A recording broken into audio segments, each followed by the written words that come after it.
సాధారణంగా మనిషి శరీరాన్ని చూస్తే అందులో కేవలం టిష్యూస్, బోన్స్, బ్లడ్ మాత్రమే కనిపిస్తాయి. కానీ దీనిని మైక్రోస్కోపిక్ లెవెల్లో అబ్జర్వ్ చేస్తే ఇది ఒక చిన్న ఎలక్ట్రికల్ సిస్టమ్ లా పనిచేస్తుంది. ప్రతి సెల్ ఒక చిన్న బ్యాటరీలా, ప్రతి టిష్యూ ఒక మినీ సర్క్యూట్ లా, ప్రతి ఆర్గాన్ ఒక ఎలక్ట్రిక్ డివైస్ లా ఉంటాయి. మన ఆలోచనలు, moments, heart beat, digestive system, memories ఇలా ఇవన్నీ ఎలక్ట్రిసిటీతోనే పనిచేస్తాయి. మన శరీరంలోని అయాన్స్ అంటే సోడియం, పొటాషియం, కాల్షియం, క్లోరిన్ వీటి మూమెంట్స్ వల్ల బయో ఎలక్ట్రిసిటీ జనరేట్ అవుతుంది. అసలు మన బాడీలో ఉండే ఎలక్ట్రిసిటీ గురించి ఇంకా క్లియర్గా అర్థం అవ్వాలంటే ముందు న్యూరాన్స్ గురించి తెలియాలి.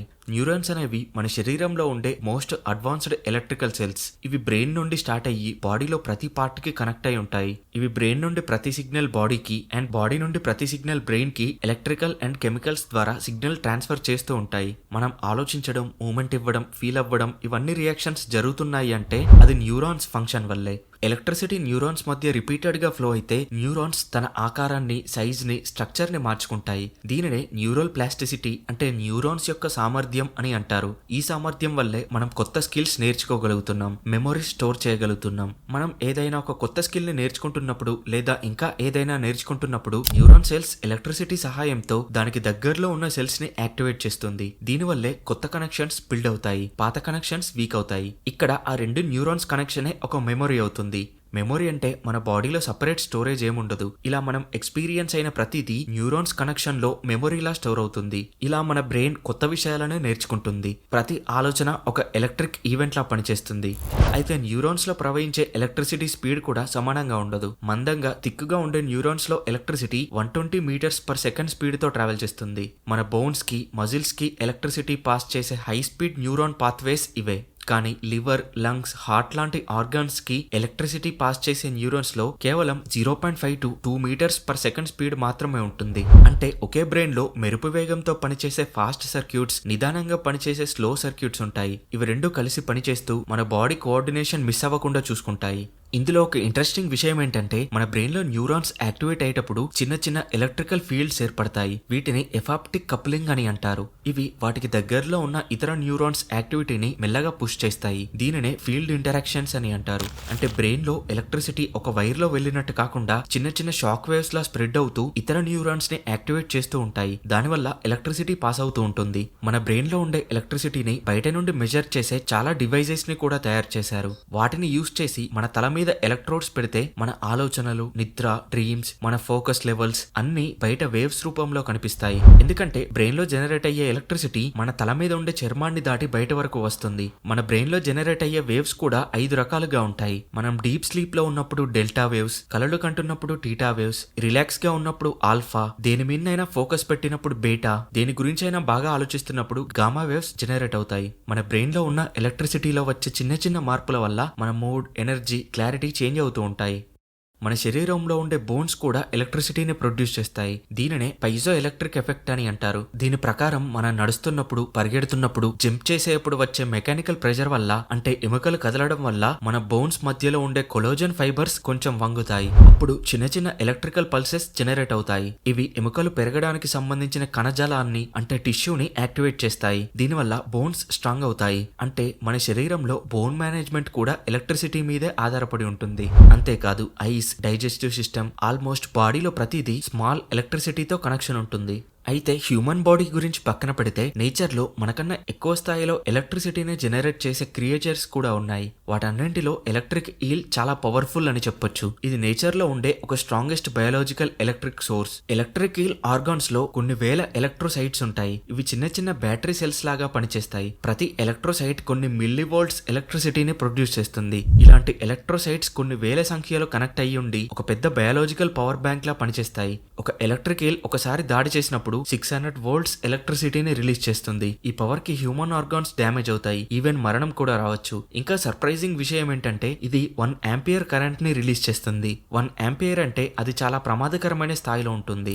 ఈల్ అది వేటాడే జీవిని పట్టుకోవడానికి ప్రీ పల్సెస్ లాగా ఫస్ట్ 2 ఎలక్ట్రిక్ షాక్స్ ఇస్తుంది. దీనివల్ల దాని ఆపోనెంట్ ఉన్న జీవి యొక్క మజిల్స్ ఫ్రీజ్ అవుతాయి. ఆ తర్వాత ఎలక్ట్రిక్ ఈల్ ఒక హై వోల్టేజ్ ఎలక్ట్రిక్ షాక్ ఇస్తుంది. అప్పుడు ఆ ఆపోనెంట్ జీవి పూర్తిగా అన్కాన్షియస్ అయిపోతుంది.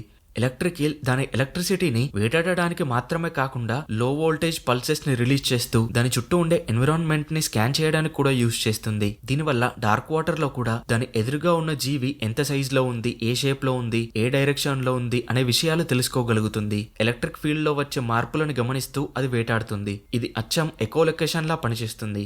దీనితో పాటు నేచర్ లో ఇంకా చాలా జీవులు ఎలక్ట్రిసిటీని యూజ్ చేసుకుని వేటాడగలవు. అందులో టార్పిడో రేస్ అనే ఫిషెస్ చాలా స్పెషల్. ఇవి 220 వోల్ట్స్ ఎలక్ట్రిక్ షాక్ ఇవ్వగలవు. పురాతన కాలంలో దీనిని పెయిన్ రిలీఫ్ కోసం యూజ్ చేసేవారు. ఎందుకంటే ఎలక్ట్రిక్ షాక్ కొద్దిసేపు నర్వ్ సిగ్నల్స్ ని బ్లాక్ చేస్తుంది. దీనివల్ల ఆ పర్టికులర్ పార్ట్ మొద్దుబారినట్టుగా మారి కాసేపటి వరకు నొప్పి తెలియకుండా ఉంటుంది.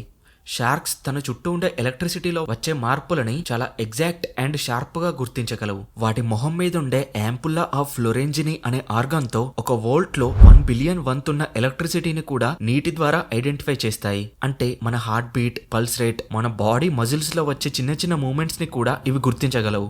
మనిషి తయారు చేసిన సెన్సార్స్ కూడా ఇంత సెన్సిటివ్ గా పనిచేయలేవు.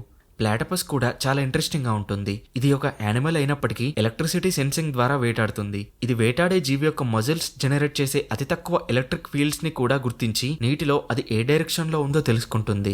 స్టార్ నోస్డ్ మోల్ అనే ఇంకో చిన్న జీవి ఉంది. ఇది దాని ముక్కు మీద ఉండే 22 టెంటాకిల్స్ అంటే ఫ్లెక్సిబుల్ గా ఉండి మూవ్ అయ్యే పార్ట్. ఇది 30,000 సెన్సార్ రిసెప్టర్స్ ని కలిగి ఉంటాయి. వీటి సహాయంతో ఇది ఎలక్ట్రిసిటీలో వచ్చే చిన్న చిన్న మార్పులను కూడా గుర్తించి వేటాడుతుంది. ఇప్పుడు ఫ్యూచర్లో రాబోయే బయోనిక్ హ్యూమన్స్ గురించి తెలుసుకుందాం.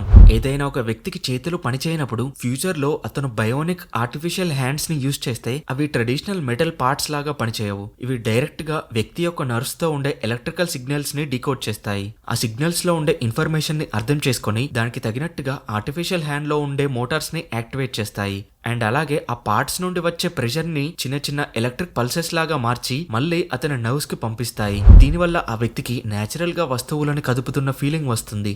ఫ్యూచర్లో బయోనిక్ ఐస్ కూడా రాబోతున్నాయి అని శాస్త్రవేత్తలు అంటున్నారు. ఇవి రెటినా అవసరం లేకుండా కెమెరాస్ నుండి సిగ్నల్స్ తీసుకొని వాటిని ఎలక్ట్రికల్ స్టిమ్యులేషన్ లాగా కన్వర్ట్ చేసి నేరుగా బ్రెయిన్ కి పంపుతాయి. ఆ కెమెరాస్ నుండి వచ్చిన ఇన్ఫర్మేషన్ ని బ్రెయిన్ ప్రాసెస్ చేస్తుంది. దీనివల్ల కళ్ళు లేని వారు కూడా చూడగలరు. అయితే ఇది నిజమైన కళ్ళతో చూసినంత క్లియర్ గా లేకపోయినా అతను చూస్తున్న వస్తువుల షేప్స్ అండ్ అవుట్లైన్స్ క్లియర్ గా తెలుస్తాయి. అండ్ ఇంకోటి ఏంటంటే బ్రెయిన్ లోని ఎలక్ట్రికల్ ఫైరింగ్ ప్యాటర్న్స్ ని అర్థం చేసుకుని ఒక వ్యక్తి మాట్లాడలేకపోయినా అతని ఫీలింగ్స్ ని మాటలుగా మార్చడం వంటివి టెస్టింగ్ స్టేజ్ లో ఉన్నాయి. ఇప్పటికే పెరాలసిస్ పేషెంట్స్ కి రోబోటిక్ ఆర్మ్స్ కంట్రోల్ ఇవ్వడం, ఎలక్ట్రిసిటీతో స్పైనల్ కార్డ్ ని స్టిమ్యులేట్ చేయడం ద్వారా పారలైజ్ అయిన కాళ్ళని కదిలించడం వంటివి చేయగలుగుతున్నాం. స్పైనల్ కార్డ్ లో కొన్ని రకాల డివైజెస్ పెట్టి అవసరమైన విధంగా ఎలక్ట్రిక్ పల్సెస్ పంపిస్తే మజిల్స్ మళ్ళీ కదలడం వంటివి ప్రాక్టికల్ గా జరుగుతూనే ఉన్నాయి. సరే, ఇక నార్మల్ హ్యూమన్ బాడీ విషయానికి వస్తే బ్రెయిన్ ని ఒక బయో ఎలక్ట్రిక్ క్లౌడ్ అనుకుంటే అందులో ప్రతి సెకండ్ కి 8 బిలియన్ న్యూరాన్స్ ఫైర్ అవుతాయి, అంటే రియాక్ట్ అవుతాయి. ఈ న్యూరాన్స్ ఫైరింగ్ స్పీడ్ ని హెడ్జెస్ లో కొలుస్తారు. అలా న్యూరాన్ రియాక్ట్ అయిన ప్రతిసారి కొంత ఎలక్ట్రిసిటీ జనరేట్ అవుతుంది. మన గుండె కొట్టుకోవడం కూడా ఎలక్ట్రిసిటీ మీదే ఆధారపడి ఉంటుంది. హార్ట్ లో ఒక చిన్న ఎలక్ట్రిక్ సిస్టమే ఉంటుంది. బ్లడ్ పంప్ చేయడానికి మన హార్ట్ మజిల్ కంప్రెస్ అవ్వడం, స్ట్రెచ్ అవ్వడం ఎలక్ట్రిసిటీ వల్లే జరుగుతుంది. కార్డియాక్ అరెస్ట్ అండ్ ఇంకా కొన్ని కేసెస్ లో ఎలక్ట్రిక్ షాక్ ఇవ్వడానికి కూడా రీజన్ అదే. ఆ షాక్ వల్ల హార్ట్ బీట్ నార్మల్ గా రీస్టోర్ అవ్వడానికి ఇస్తారు. మన స్కిన్ కూడా ఎలక్ట్రిసిటీకి రియాక్ట్ అవుతుంది. దీనినే గాల్వానిక్ స్కిన్ రెస్పాన్స్ అని అంటారు. భయం లేదా ఎక్సైట్మెంట్ వంటివి వచ్చినప్పుడు మన స్కిన్ లో ఉండే ఎలక్ట్రిసిటీలో మార్పులు వస్తాయి. అందుకే మనిషి శరీరం పూర్తిగా బయోలాజికల్ అండ్ కెమికల్ మాత్రమే కాదు, కెమికల్, బయోలాజికల్ కి ఎలక్ట్రిసిటీ కలిస్తేనే మానవ శరీరం అవుతుంది. మనం ఆలోచించడం, నడవడం, ప్రేమ, భయం, కోపం ఇవన్నీ ఎలక్ట్రిసిటీ యొక్క యూనిక్ ప్యాటర్న్స్ అని అనుకోవచ్చు. ఇంత పెద్ద సిస్టంలో ఎర్రర్స్ కూడా ఎలక్ట్రిసిటీ వల్లే వస్తాయి. పొటాషియం ఎక్కువైతే హైపర్కెల్మియా వల్ల హార్ట్ రిథం తప్పుతుంది. కాల్షియం ఇంబ్యాలెన్స్ వల్ల కండరాలు తిమ్మిర్లు వస్తాయి. సోడియం ఇంబ్యాలెన్స్ వల్ల మైండ్ క్లారిటీ తగ్గుతుంది. న్యూరాన్స్ తప్పుగా అండ్ అన్కంట్రోల్డ్ గా యాక్టివేట్ అవ్వడం వల్ల సిజర్స్ అంటే మూర్ఛలు వస్తాయి. మన బాడీలో ఎలక్ట్రిసిటీ ఎంత బ్యాలెన్స్డ్ గా ఉంటే మన లైఫ్ కూడా అంతే స్టేబుల్ గా ఉంటుంది. నేచర్ లో ఎలక్ట్రిసిటీ అనేది ఒక భాష లాంటిది. దానిని ఈల్ దాడి చేయడానికి యూజ్ చేస్తుంది. షార్క్స్ ఇతర జీవులని ఐడెంటిఫై చేయడానికి యూజ్ చేస్తుంది. హ్యూమన్స్ ఆలోచించడానికి, నేర్చుకోవడానికి, మాట్లాడడానికి, గాయాలను నయం చేసుకోవడానికి ఇలా అన్నింటికీ ఎలక్ట్రిసిటీని యూజ్ చేస్తారు. కానీ అది మనకి తెలియదంతే. ఎలక్ట్రిసిటీతో మెమొరీని బూస్ట్ చేసుకోవడం, కంటి చూపుని పెంచుకోవడం, కదలని వారిని కదిలేలా చేయడం ఇవన్నీ పాసిబుల్ అవుతాయి. మన బాడీ ప్రకృతిలో జీవించడం అంటే ఎలక్ట్రిసిటీ. Thanks for watching.